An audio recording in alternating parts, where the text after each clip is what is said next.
Salut à toutes et à tous. Aujourd'hui, nouveau tutoriel After Effects. On va venir voir comment réaliser sur une image fixe, une bougie, un vêtement ou autre, un effet d'ondulation pour donner du mouvement à cette photo. C'est quelque chose qui est assez intéressant, que l'on voit beaucoup sur les réseaux sociaux et qui, au premier abord, n'est pas très simple à mettre en place. Et pourtant, il existe deux filtres, deux effets qui vous permettront de le faire.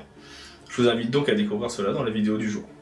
Si jamais vous avez des questions, des choses que vous n'avez pas compris, je suis toujours disponible dans les commentaires. Et si la vidéo vous a plu, je vous invite toujours à partager, liker, vous abonner. Bref, vous connaissez la chanson. Si la vidéo vous a plu, et j'espère que c'est le cas. Dans tous les cas, je vous dis moi tout de suite au cours de la vidéo, et je vous en souhaite un bon visionnage. Attaquons donc notre petit exercice pour venir créer des effets de mouvement sur une image fixe. Ici, j'ai pris un élément vectoriel qui est à la base une bougie, mais cela fonctionne aussi bien sur des JPEG, sur des vidéos, sur ce que vous souhaitez. On va commencer ici par venir créer un découpage. Ce que l'on veut animer, c'est la flamme. Pour cela, je vais prendre mon outil de plume et en ayant cliqué sur mon calque, je vais venir tout simplement créer une découpe de celle-ci. Je vais faire également, en cliquant sur le calque toujours, un CTRL-D pour en créer une copie et faire que celui du dessous, ici, soit en inversé.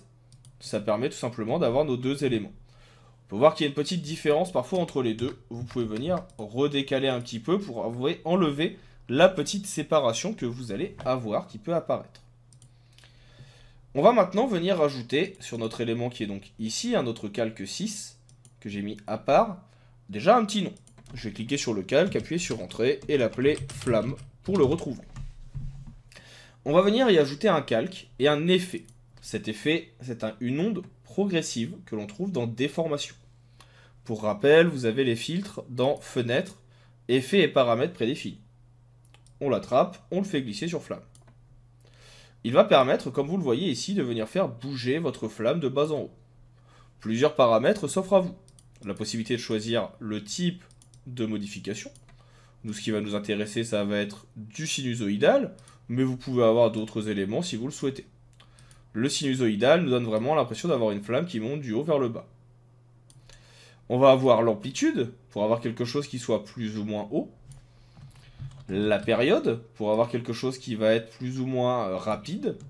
L'axe, sur lequel il va tourner, qui va permettre de définir si on veut plutôt quelque chose de gauche à droite pour une flamme, plutôt de haut en bas, ou pourquoi pas si on vient le mettre à 0 sur le côté, qui pour le coup m'intéresse un petit peu plus.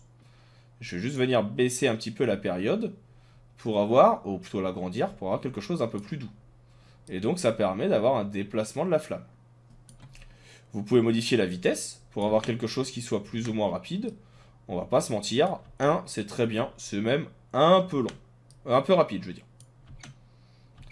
En dessous, vous allez avoir exclure, qu'on reverra tout à l'heure, et phase, qui va permettre de définir à quel moment on va être pour notre paramétrage.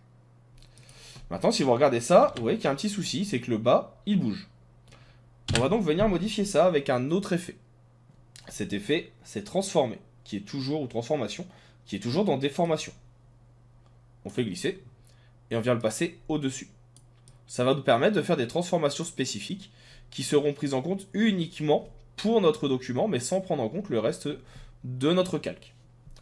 Et là, je vais venir modifier la position de notre flamme pour venir ici avoir quelque chose qui permette d'avoir, on va dire, un bas plat.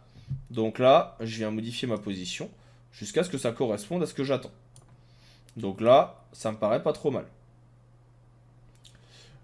Une fois que c'est fait, on va pouvoir venir maintenant ouvrir notre calque de flamme, ouvrir la transformation et remodifier la position manuellement.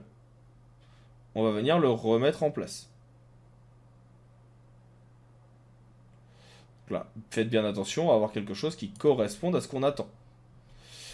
On peut ainsi venir donc modifier légèrement le tout. Là, on voit que tout va bouger encore un petit peu, mais ça sera placé exactement où l'on veut. Donc là, comme ceci. Ce que vous pouvez faire dans onde progressive, c'est venir demander à exclure, par exemple, ce qui est le bord inférieur, c'est-à-dire ce qui est en bas. Et donc, le bas ne bougera pas, et ainsi, on va pouvoir venir faire bouger notre flamme, mais sans que le reste ne bouge. Vous pouvez voir ce que ça fait si vous enlevez transformation. Le problème, c'est que si on enlève le bord inférieur, et ben vous voyez que l'élément est bloqué en haut.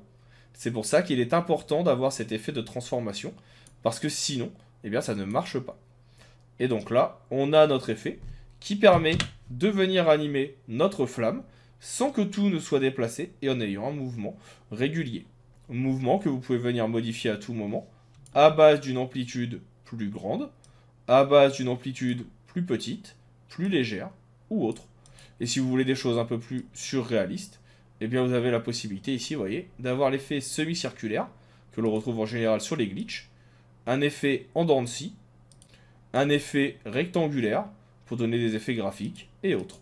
À vous de choisir, bien sûr, la technique que vous préférez. Vous pouvez faire cela sur des vêtements, comme je l'ai dit tout à l'heure, sur des photos, ou sur des éléments graphiques. C'est assez rapide à mettre en place, c'est une technique qui est assez intéressante et que personnellement, j'apprécie beaucoup. J'espère que cette petite astuce en tout cas vous a plu. Si c'est le cas, n'hésitez pas à le dire dans les commentaires, à partager la vidéo, à la liker, à la commenter. Ça permet à la chaîne de continuer à se développer. Si vous souhaitez d'autres tutoriels sur After Effects, n'hésitez pas non plus. Ce sera avec plaisir que je viendrai en réaliser. Pour ma part, il ne me reste plus qu'à vous dire maintenant à bientôt pour d'autres tutoriels, d'autres astuces et d'autres techniques. Et puis à vous souhaiter un bon apprentissage des logiciels Adobe.